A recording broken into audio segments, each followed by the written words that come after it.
প্রিয় চাকরি প্রত্যাশী ভাই বোনেরা, আসসালামু আলাইকুম। আপনাদের সবাইকে স্বাগত জানিয়ে শুরু করছি 28 সেপ্টেম্বর 2024-এর কারেন্ট অ্যাফেয়ার্স। সম্প্রতি বাংলাদেশের কোন পণ্যটি জিআই স্বীকৃতি পেয়েছে? ভোলার মহিষের দুধের দই সম্প্রতি এই পণ্যটি জিআই স্বীকৃতি পেয়েছে। বাংলাদেশ কত সালে জাতিসংঘের পূর্ণ সদস্য পদ লাভ করে?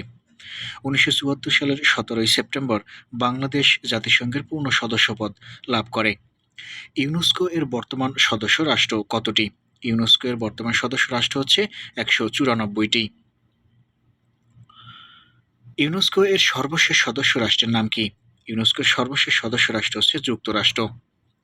বিশ্ব পর্যটন দিবস কবে পালিত হয়? 27 সেপ্টেম্বর বিশ্ব পর্যটন দিবস পালিত হয়। রাজা রামমোহন রায় কত তারিখে মৃত্যুবরণ করেন? 1833 সালের 27 সেপ্টেম্বর রাজা রামমোহন রায় মৃত্যুবরণ করেন। রাজা রামমোহন রায়ের লেখা বাংলা গ্রন্থ কোনটি? রাজা রামমোহন রায়ের বাংলা গ্রন্থ হচ্ছে বেদান্ত গ্রন্থ। বাংলা সাহিত্যে সব্যসাচী লেখক কে?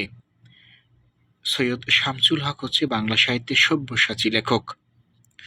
সিয়েরা লিওন কবে জাতিসংঘের সদস্যপদ লাভ করে? 1961 সালের 27 সেপ্টেম্বর সিয়েরা লিওন জাতিসংঘের সদস্যপদ লাভ করে। জুলাই আগস্টের উপর শিক্ষার্থীদের আঁকা দেয়াল চিত্রের নাম কি?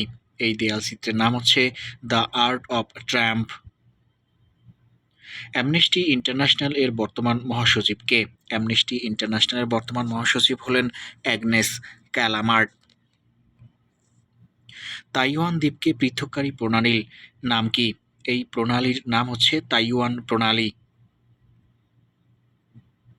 অর্থনীতির হৃৎপিণ্ড বলা হয় কোন খাতকে? ব্যাংক খাতকে অর্থনীতির হৃৎপিণ্ড বলা হয়। মোট শ্রমশক্তির কত শতাংশ কৃষি খাতের সাথে জড়িত? মোট শ্রমশক্তির 45% কৃষি খাতের সাথে জড়িত। বর্তমানে দেশে বৈদেশিক মুদ্রার রিজার্ভ কত? বর্তমানে দেশে বৈদেশিক মুদ্রার রিজার্ভ হচ্ছে 1956,75,00,000,000 $। বাংলাদেশে বর্তমানে কতটি আর্মি বিজ্ঞান ও প্রযুক্তি বিশ্ববিদ্যালয় রয়েছে? বর্তমানে বাংলাদেশে 3টি আর্মি বিজ্ঞান ও প্রযুক্তি বিশ্ববিদ্যালয় রয়েছে। 2024 সালে সেরা উড়োজাহাজ সংস্থার পুরস্কার পেয়েছে কোন দেশের উড়োজাহাজ সংস্থা? কাতার এয়ারওয়েজ 2024 সালের সেরা উড়োজাহাজ সংস্থার পুরস্কার লাভ করেছে। দেশের 33তম জিআই পণ্য কোনটি? মধুপুরের আনারস হচ্ছে দেশের 33তম জিআই পণ্য। বিশ্বব্যাংক এ পর্যন্ত বাংলাদেশকে কত কোটি ডলার ঋণ দিয়েছে? 2000 কোটি ডলার ঋণ দিয়েছে স্বাধীনতার পর থেকে এ পর্যন্ত বাংলাদেশকে বিশ্বব্যাংক। নেপালের বর্তমান প্রধানমন্ত্রীর নাম কি? নেপালের বর্তমান প্রধানমন্ত্রীর নাম হচ্ছে কেপি শর্মা ওলি। ডক্টর ইউনূস জাতিসংঘের কততম অধিবেশনে ভাষণ দেবেন? ডক্টর ইউনূস জাতিসংঘের ৭৯তম অধিবেশনে ভাষণ দিবেন। শেখ মুজিব জাতিসংঘের কততম অধিবেশনে ভাষণ দিয়েছিলেন? শেখ মুজিব ২৯তম অধিবেশনে 1974 সালে ভাষণ দিয়েছিলেন। যুক্তরাষ্ট্র ও যুক্তরাজ্যের মধ্যকার স্বাক্ষরিত ঐতিহাসিক স্বাধীনতা চুক্তি কী নামে পরিচিত?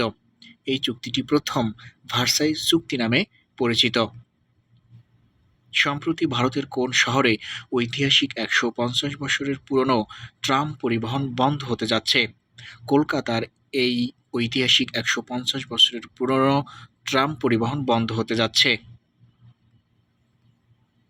জাতিসংঘের সাধারণ পরিষদের প্রথম অধিবেশন বসে কত সালে? জাতিসংঘের সাধারণ পরিষদের প্রথম অধিবেশন বসে 1946 সালের 10 জানুয়ারি। বর্তমানে বিশ্বের সবচেয়ে ব্যয়বহুল শহর কোনটি? বর্তমানে বিশ্বের সবচেয়ে ব্যয়বহুল শহর হচ্ছে সিঙ্গাপুর। ঐতিহাসিক গণ অভ্যুত্থান দিবস কবে পালিত হয়? 24 জানুয়ারি ঐতিহাসিক গণ অভ্যুত্থান দিবস পালিত হয়। কম্পিউটারের মেমোরি কী দিয়ে তৈরি হয়? কম্পিউটারের মেমোরি তৈরি হয় সিলিকন দিয়ে। পৃথিবীর বৃহত্তম হ্রদ ক্যাস্পিয়ান সাগর কোন মহাদেশে অবস্থিত? ক্যাস্পিয়ান সাগর বা ক্যাস্পিয়ান হ্রদ এশিয়া মহাদেশে অবস্থিত। সোয়াস অফ নো গ্রাউন্ড কোন সাগরে অবস্থিত? সোয়াস অফ নো গ্রাউন্ড আমাদের বঙ্গোপসাগরে অবস্থিত। বাংলাদেশের সর্বোচ্চ রাষ্ট্রীয় পদক কোনটি? বাংলাদেশের সর্বোচ্চ রাষ্ট্রীয় পদক হচ্ছে স্বাধীনতা পদক। বাংলাদেশের স্বাধীনতা যুদ্ধের দলিলপত্র কে সম্পাদনা করেন? হাসান হাফিজুর রহমান বাংলাদেশের স্বাধীনতার যুদ্ধের দলিলপত্র সম্পাদনা করেছিলেন। ভাষার ক্ষুদ্রতম একক কি? ভাষার ক্ষুদ্রতম একক হচ্ছে ধ্বনি। বাংলাদেশের আইনসভার নাম কি? বাংলাদেশের আইনসভার নাম হচ্ছে জাতীয় সংসদ। বিশ্বে খাদ্য রপ্তানিতে শীর্ষ দেশ হচ্ছে যুক্তরাষ্ট্র। রবীন্দ্রনাথ ঠাকুর তার কোন নাটকটি কাজী নজরুল ইসলামকে উৎসর্গ করেছিলেন?